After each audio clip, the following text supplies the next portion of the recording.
Hello Libra, welcome to your 2025 forecast for the year. Okay, so kukuha tayo ng mga cards bawat buwan and titignan natin ano ang mga mensahe ng universe para sa inyo and yung mga advice na gustong ibigay sa inyo ng universe. Okay Libra, so kuha na tayo ng cards.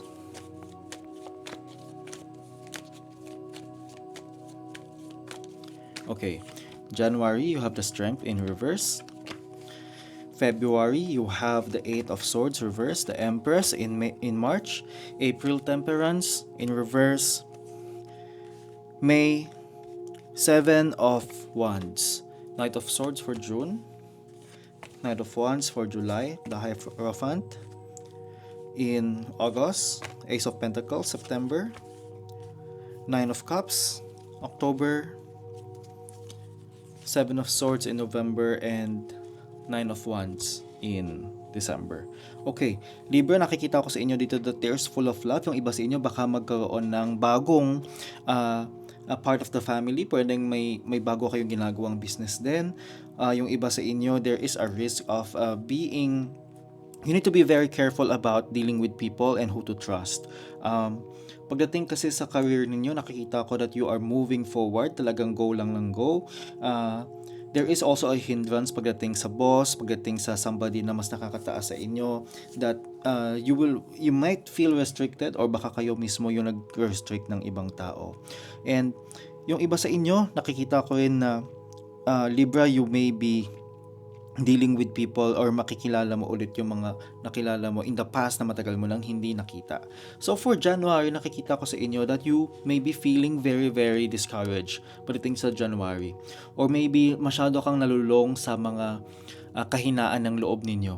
Because you have the Strength in reverse and you have to remember in January na yung mga katamaran, minsan yung mga addict sa sa alcohol or yung mga kung ano-ano pang mga negative traits ng inyong pagkatao, that there is a way for you to get out of it. No, kaya mo siyang baliktarin. So wag kang mag-alala.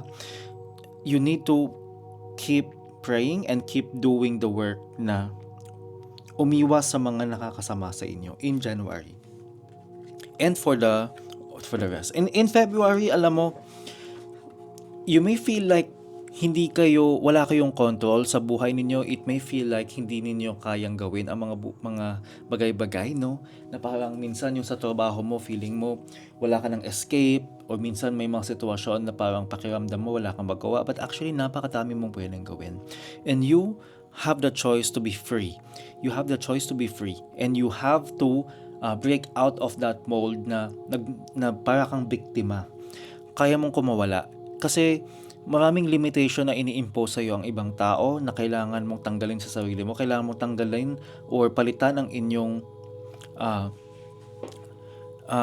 tiwala sa sarili na magkaroon ka pa ng kumpiyansa. Kasi minsan yung pakiramdam mong wala kang magawa may kinalaman sa pera, may kinalaman sa lokasyon, may kinalaman sa situation ng buhay mo. Pero nakikita ko naman dito that you can get out of it if you want.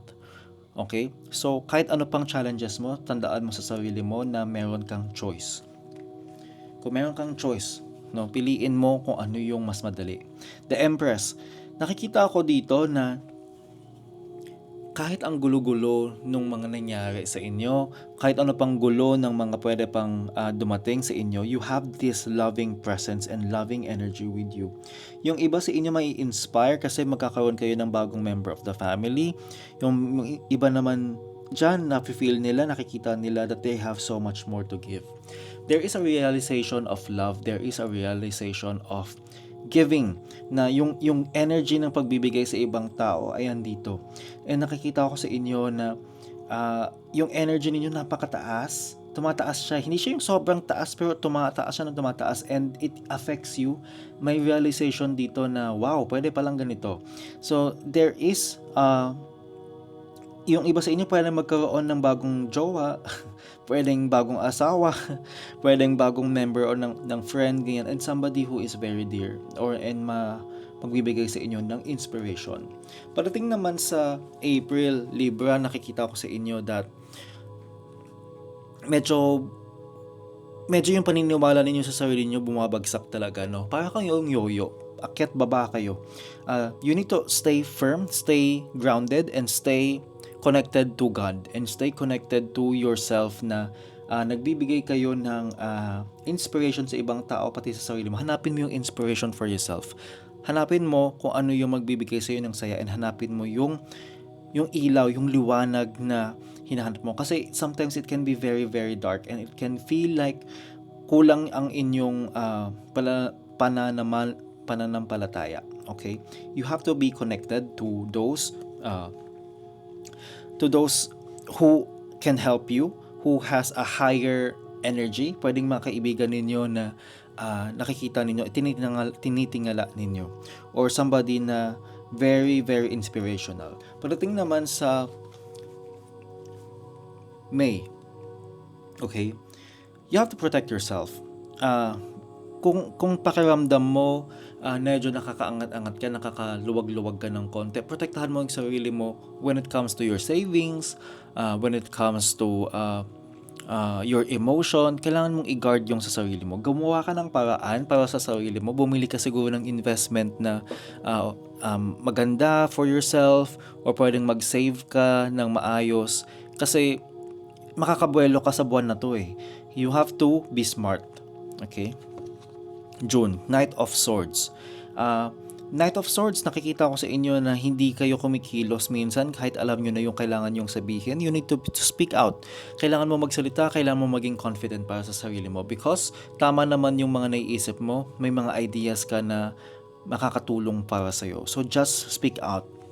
Pagdating naman sa July, keep moving forward. Pag nahanap mo na yung lakas ng loob, yung paniniwala mo na kaya mong umaksyon para sa sarili mo, just keep moving forward, and tatandaan mo yung purpose mo. Find your purpose and move forward from there. Pagdating naman sa August, you have the Hierophant, and this means that merong limitation na nai-impose sa inyo, or kayo ang nag-i-impose. There is a situation here na parang, okay, kailangan ko na lang sumunod muna. So, medyo low lang tayo dito. Hindi mo kailangan na maging aggressive. Just go with the flow in August. Maging flexible ka, kasi